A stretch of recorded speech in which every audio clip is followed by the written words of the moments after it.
ஸ்ரீமதே ராமானுஜாய நமக. ராமானுஜர் வடமொழி மற்றும் தமிழ் ஆகிய இரு மொழிகளிலும் புலைமை வாய்ந்தவர். தன் குருவான யாதவ பிரகாசருக்கே வடமொழி ஸ்லோகத்தை எப்படி பொருள் கொள்ள வேண்டும் என விளக்கி பிற்காலத்தில் அவருக்கே குருவாக விளங்கியவர். இப்படித்தான் திவ்ய பிரபந்தங்களை படிக்கும்பொழுது ஆழ்ந்து படித்து அதன் உட்பொருளை உணர்ந்து அதற்கு ஏற்றாற்போல் பல சமய சீர்திருத்தங்களை செய்து ஆன்மீக புரட்சிக்கு வித்திட்டவர் ராமானுஜர். நாச்சியார் திருமொழியில் நாறு நரும் பொழில் மாலிருஞ்சோலை நம்பிக்கு நான் 100 தடாவில் வெண்ணெய் வாய் நேர்ந்து பராவி வைத்தேன், 100 தடா நிறைந்த அக்கார அடிசல் சொன்னேன், ஏறு திருவுடையான் இன்று வந்து இவை கொல்லுங்கோலோ என்றாள். அரங்கனை கைத்தலம் பற்றிய ஆண்டாள் பரம்பொருளோடு ஐக்கியமான பின் அக்கார அடிசலை சமர்ப்பிப்பது மட்டும் அவதார காலத்தில் அவளால் இயலவில்லை. பிற்காலத்தில் தோன்றிய ராமானுஜர் இந்த பாசுரத்தின் உட்பொருளை நன்கு அறிந்து மதுரை கள்ளழகருக்கு 100 தடா அக்கார அடிசலை, ஆண்டாளுக்கு அண்ணன் ஸ்தானத்தில் இருந்து கூடாரவல்லி என்று நேர்த்திக்கடன் செலுத்தினார் என்றும் அது இன்றும் தொடர்கிறது என்பதையும் நாம் அனைவரும் அறிவோம். அதுபோலத்தான் திருவாய்மொழி 3வது 10 3வது பாசுரத்தில் ஒழிவுயில் காலமெல்லாம் உடனாய் மின்னி வழுயிலா அடிமை செய்ய வேண்டும், நாம் தெழிகுரல் அருவி திருவேங்கடத்து எழில்குள் ஜோதி எந்தை தந்தை தந்தைக்கே. ஒளி எழுப்பும் அறிவுகளை கொண்ட திருவேங்கட மலையில் எழுந்தருளி இருக்கும் எம்பிரான் நம் தந்தைக்கும் தந்தையானவன்.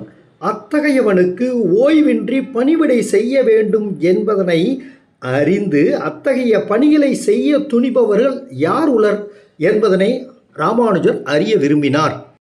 திருமலை அந்த காலத்தில் ஒரு பயங்கர காடாக விளங்கிற்று. அங்கே தங்கி பணிவிடை செய்வது என்பது மிகவும் கடினம். ஆனால் ராமானுஜருடைய வேண்டுகோளை ஏற்று ஒருவர் அங்கு பணி செய்ய முன் வந்தார். அவர் யார் என்பதனை பற்றியும் நம்ம அடிக்கடி திருப்பதிக்கு போவோம், திருமலையில் போய் வேங்கடநாதனை நம்ம தரிசிப்போம். ஆனால் சிலர் மட்டும்தான் அந்த கோயிலோட என்ட்ரன்ஸில் நுழைஞ்ச உடனே இந்த மகாத்வாரம்னு சொல்கிறாங்க இல்லையா, அங்கே மேல்புறம் பார்த்திங்கன்னா ஒரு கடப்பாரம் ஒன்று தொங்கின்னு இருக்கும். அது பக்கத்துலேயே ஒரு போர்டு இருக்கும். அந்த போர்டில் அனந்தாழ்வான் கடப்பாறை அப்படின்ற ஒரு செய்தி அங்கே பதிவு செய்யப்பட்டிருக்கும். சுமார் 1000 வருடங்கள் பழமையானது இந்த கடப்பாறை. இதற்கும் நம்முடைய பெருமாளுக்கு பார்த்திங்கன்னா தாடையில் பச்சை கற்பூரம் தடவிட்டு வராங்க இல்லையா, அதற்கும் ஒரு பெரிய சம்பந்தம் இருக்குது. அது என்ன அப்படின்றத நம்ம இன்னும் கொஞ்ச நேரத்தில் நம்ம தெரிஞ்சுக்கலாம். அது மட்டும் இல்லைங்க, இந்த கோயிலுக்கு பக்கத்திலேயே அனந்தாழ்வான் தோட்டம் அப்படின்னு ஒன்று இருக்குது. அவசியமாக எல்லோருமே அங்கே சென்று அதை நாம் பார்க்க வேண்டும். அது ஏன் அப்படின்றத பற்றியும் நம்மிடையே கருத்துக்களை பதிவு செய்ய வருகிறார் வடலூர் சுந்தர அறவாழி. இவர் கோஆப்ரேட்டிவ் சப் ரிஜிஸ்ட்ராராக இருந்து ரிட்டையர் ஆனவர். வைஷ்ணவத்தில் அதிக ஈடுபாடு கொண்டவர். அது மட்டும் இல்லைங்க, இன்னொரு முக்கியமான விஷயம், அனந்தாழ்வானுடைய 26வது வம்சாவளியையும் நாம் இப்பொழுது இந்த பதிவில் பார்க்க போகிறோம். எனவே வாருங்கள், வடலூர் சுந்தர அறவாழி அவர்கள் கூறுவதை கேட்போம். ஆழ்வார் சிறுபுத்தூருங்கிற கிராமத்தில் அனந்தாழ்வார் பிறந்தார். அவர் அவருக்கு கல்யாணம் முடிஞ்சுடுது. கல்யாணம் முடிஞ்சோடனே திருநாராயணபுரம் போய் பெருமாள் சேவிக்கலான்னு புறப்படுறாங்க. அங்கே போகிறச்ச ராமானுஜரை பார்த்து ஆச்சரிச்சு போகிறார். ஆஹா, இவ்வளோ பெரிய மகான் இருக்காரு பார்த்தோன்னே அவரும் வாயா அப்படின்னு சொல்லிட்டு அவரும் பார்த்துட்டு ஆஹா சரியான ஆள் வந்துருக்கேன் பார்த்து உடனே அவர் பஞ்சசம்சை பூர்த்தி செய்து நீ என்னை பிடிச்சிக்கோ நான் பார்த்துக்கிறேன்னு சொல்லி அப்புறம் வாயா சரியான ஆள் நீரே ஆண் பிள்ளை அப்படின்னா வா சரியான ஆள்னு நம்ம சொல்கிறோம் இல்லையா, அதுபோல் ராமானுஜர் ஏற்றம் பெற்றவர் அந்த அனந்தாழ்வார் என்ன சொன்னார்னா, ராமானுஜர் நீ போயிட்டு திருமலையில் நந்தவன கைங்கரியம் பண்ணுன்னு ராமானுஜர் இவருக்கு உத்தரவு போடுறார். ஆமாம், நந்தவன கைங்கரியம். அப்படி நந்தவன கைங்கரியம் பண்ணும்போது இப்போ எல்லாரும் சந்நிதியில் மகாத்வாரத்தில் உள்ள நுழையடிச்ச கடப்பாறை ஒன்று பார்த்தீங்க, இந்த கடப்பாறை. இந்த அனந்தாழ்வார் அந்த நந்தவன கைங்கரியம் பண்ணும்போது அவங்க மனைவி கேரிங்காக இருக்காங்க. அவங்க கேரிங்காக இருக்கிறவங்க இந்த லக்கேஜஸ் தூக்கிட்டு போய் கொட்டுறாங்க. அப்படி கொட்டும்போது பெருமாள் என்ன பண்ணுறாருன்னா, ஏன் இவ கஷ்டப்படுறா அப்படின்னு பெருமாள் வாங்கி கொட்டுறாரு. இவருக்கு ஒரு சந்தேகம் வந்துடுச்சு, என்ன இவளை எப்படி ஜல்தியாக கொட்டிட்டு வராளே அப்படின்னு சொல்லிட்டு, ஏதோ சூது நடக்குதுன்னு சொல்லிட்டு என்ன பண்ணுறாருன்னா வந்து எட்டி பார்க்குறாரு. இவர் குழந்தை வாங்கி போகிறான். இது யார் மாயக்காரன்னு சொல்லிட்டு இந்த கடப்பாறையை விட்டறிஞ்சார். அப்படி கடப்பாறையை விட்டறிஞ்சு அடிக்கும் போது தான் இந்த தாவங்கட்டையில் இந்த தாவங்கட்டையில் காயம் பட்டது வந்து இவருக்கு தெரியல. குழந்தை மறைஞ்சிட்டான். சீனிவாசன் ஓடிட்டார். மறுநாள் காத்தால பெருமாள் சேவைக்கு போகிறார். போகிறச்ச பார்த்தா தாவங்கட்டையிலேருந்து ரத்தம் வடிஞ்சுட்டே இருக்கு. ஐயோ அவச்சாரப்பட்டு போனேன்னு பச்சைக்கல் புறத்தை வச்சு அழித்துறாரு. அப்படி பச்சைக்கல் புறத்தை நிறுத்தினது இங்கே நடந்தது அந்த அனந்தாழ்வாருடைய ஒரு வைபவம். அதுக்கு அடுத்தாப்புல இதோடு இல்லாமல் இவ்வளோ பண்ணுறாருன்னு சொல்லிட்டு அந்த அனந்தாழ்வார் தோட்டத்தில் நந்தவனம் நல்லா ஜோராக இருக்குது. பெருமாளும் சீனிவாசனும் இவங்களும் வந்து நைட்டில் வந்து இந்த புஷ்பத்தெல்லாம் பறிச்சுடுறாங்க. இன்னும் பெருமாளுக்கு வச்சுருக்கிற புஷ்பம் ஏன் குறையுது அப்படின்னு வந்து பார்த்துட்டு, ஓன் வேலை தானான்னு சொல்லிட்டு என்ன பண்ணுறாருன்னா அந்த தாயாரை பிடிச்சி மரத்தில் கட்டிடுறாரு. யார் கட்டுறாரு? அனந்தாழ்வார் கட்டிடுறாரு. அனந்தாழ்வார் கட்டினோடனே இவருக்கு தெரியல. அவங்க ராஜாராணி மாதிரி வராங்க. எதாக இருந்தாலும் பெருமாளுக்குள்ளதில் கை வைக்கலாமா? முடியாது. தொட்டாங்க, பொட்டாச்சு, கட்டிட்டாரு. காலையில் போய் ஒரு பெருமாள் சேவைக்கு போனால் இங்கே வரோம், திருமலையில் தயார் சன்னதி கிடையாது. ஏன்? பதக்கத்திலே மார்பிலே வச்சுருக்காரு. அதனால தான் அங்கே பார்த்தா பதக்கத்தில் மகாலட்சுமி என்னாச்சு அப்படின்னு பார்த்தா அப்போ தான் அவருக்கு தெரியுது, ஆஹா வந்தது மகாலட்சுமி தான். பண்ணிட்டு போயின்னு அவச்சாரப்பட்டுமேன்னு பெருமாள்கிட்ட கொண்டாங்க. அவத்து கொண்டாந்து, அப்பா அம்மாட்ட நான் தப்பு பண்ணிட்டேன் தெரிஞ்சாச்சு. இதுக்கு அடுத்தாப்புலையா இன்னொரு வைபவம். இந்த அனந்தாழ்வார் நம்ம இந்த நிற்கிற இடம் வந்து அவ்வளோ ஒரு புனிதமான இடம். இத்தனை தடவை திருமலைக்கு வந்திருக்கலாம், ஆனால் இன்றைக்கி நீங்கள் வந்திருக்கிறது அவ்வளோ பெரிய விசேஷமான இடம்.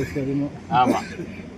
இவர் என்ன பண்ணுறாருன்னா பெருமாளுக்கு மாலை தொட்டுருக்காரு. அப்போ வந்து பெருமாள் கூப்பிட்றாரு. என்ன கூப்பிட்றாரு? கொஞ்சம் பெருமாள் கூப்பிட்றாரு, வாயான்னு கூப்பிட்றாரு. என் ஆச்சாரியன் சொன்ன வேலையை தான் நான் செய்வேன், பெருமாள் வேலை அப்புறம்ட்டு. பாருங்க குரு மேலே எப்படி நம்ம பக்தி இருக்கணுங்கிறது. அதனால் அவர் கூப்பிட்டப்பையும் போகாமல் நான் எனக்கு வந்து என் ஆச்சாரியன் வந்து நித்தியப்படி புஷ்ப கைனியம் பண்ண சொல்லியிருக்காரு, அதனால் நான் புஷ்பம் தொடுத்துட்டு இருக்கேன், இது முடிச்சுட்டு தான் வருவேன்னு பெருமாளுக்கே சொல்கிறார். அப்படி சொன்னோடனே அப்புறம் பெருமாள்கிட்ட போயிட்டு அதை பெருமாள்கிட்டையும் சொல்லிட்டாரு. அப்புறம் பெருமாளை அவங்க இதாகிறாங்க. இதுக்கப்புறமா இங்கே ஒரு நந்தவனம் கட்டி இந்த அன்னதானம் இன்றைக்கி இல்லை அன்னமோ நடக்குது. ஆனால் அவர் தான் முதல்ல பண்ணுறார், அன்னதானம் பண்ணுறாரு. அப்புறம் வந்து போயிட்டு அந்த ஒருத்தர் வந்து ராமானுஜனை வந்து என்ன பண்ணுறாருன்னா பெருமாளை பற்றி ஒரு தனியன் சொல்லுன்னு சொல்லும்போது தன்னுடைய குருவை பற்றி ஒன்று சொல்லினா ரெண்டாக சொல்கிறார். அந்த அளவுக்கு ராமானுஜர் மேலே இவர் கொண்டாடினவர், அவருடைய பக்தி ஏற்றம். இது முடிஞ்சாச்சு. அப்புறம் போய் ராமானுஜரை போயிட்டு, நீங்கள் கொஞ்சம் வாங்கலேன், நான் இதை பண்ணிக்கிட்டு இருக்கேன், வாங்க பாருங்க என்னென்ன என்ன எல்லாமே திருமலையை பூரா பெருமாள், நான் காலை வைக்க மாட்டேன்னு சொல்லிட்டேன். ராமானுஜர் சொல்லிடுறாரு. ஏன்னா இங்கே எல்லாம் செருப்பு போட்டு சரக்குன்னு நடப்பாங்க, எனக்கு சங்கடமாக இருக்கும். அதனால் திருமலையில் நான் எப்போதும் அணியறதில்லை, நீங்களும் யாருக்கும் சொல்லுங்கள். காலே வைக்கக்கூடாதுன்னு அவர் நினச்சார், நம்ம செருப்பு போட்டாவது நடக்காமல் இருக்கலாமேன்னு தான். அப்படி இருக்கிறச்சா உடனே ராமானுஜர் என்ன பண்ணார்னா, சரி நான் வரல, நான் ஒரு என்னுடைய விக்கிரகம் தரேன், அதை கொண்டு வச்சுக்கோங்க, தானே தழுவி கொடுத்தாரு. ராமானுஜர் விக்கிரகம் 3 தானும் வந்த தானானன்னு சொல்லி ஸ்ரீரங்கத்தில் ஒன்று, இங்கே ஒன்று. அந்த விக்கிரகம் இங்கே சந்நிதியில் இப்போ நைட்டு பார்த்தீங்களே பள்ளியோட அந்த ராமானுஜர், சரியா சிறப்பு. அதுக்கப்புறமா இங்கே பெருமாள் ராமானுஜருக்கு சந்நிதி கட்டிட்டாரு, இங்கே இருந்தாச்சு. ஆமாம், அது அங்கே இதில் அனந்தாழ்வார் பாருங்க. இந்த நந்தவனத்தில் திருப்பள்ளி கொடுத்தது மகிழ மரமாக இன்று வரை அனந்தாழ்வார் காட்சி கொடுக்குறார்.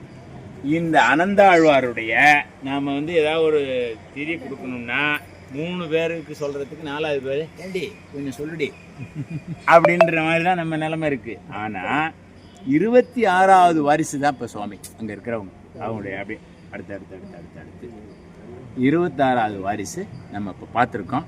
அவர்கிட்ட நம்ம என்ன ஒரு ஆச்சரியமான செய்தி பாருங்க. தற்போது நீங்கள் பார்த்து கொண்டிருப்பது ஸ்ரீமான் டிஏபி ரங்காச்சாரி அவர்கள் திருமலையில் வசித்து ஸ்ரீ வேங்கடேஸ்வரனுக்கு இன்றும் துளசி மலர்களால் நித்திய கைங்கரியம் செய்து வருகிறார். இவர் அனந்தாழ்வானுடைய 26வது தலைமுறை என்பது எவ்வளவு பெருமைப்படத்தக்க செய்திங்க. திருப்பதி வருபவர்கள் அவசியம் அனந்தாழ்வானுடைய பிருந்தாவனத்திற்கும் வந்து அவரை வணங்கி மகிழ்ச்சி அடையுமாறு கேட்டுக்கொள்கிறோம். நன்றி, வணக்கம். जय श्रीनिवास जय वेंकटेश वृषशैलनाथ श्री पद्मनाभ वैकुंठनाथ जय विष्णुतेज राजाधिराज तव जय जय जय देवादिदेव जय वासुदेव श्रीरामचंद्र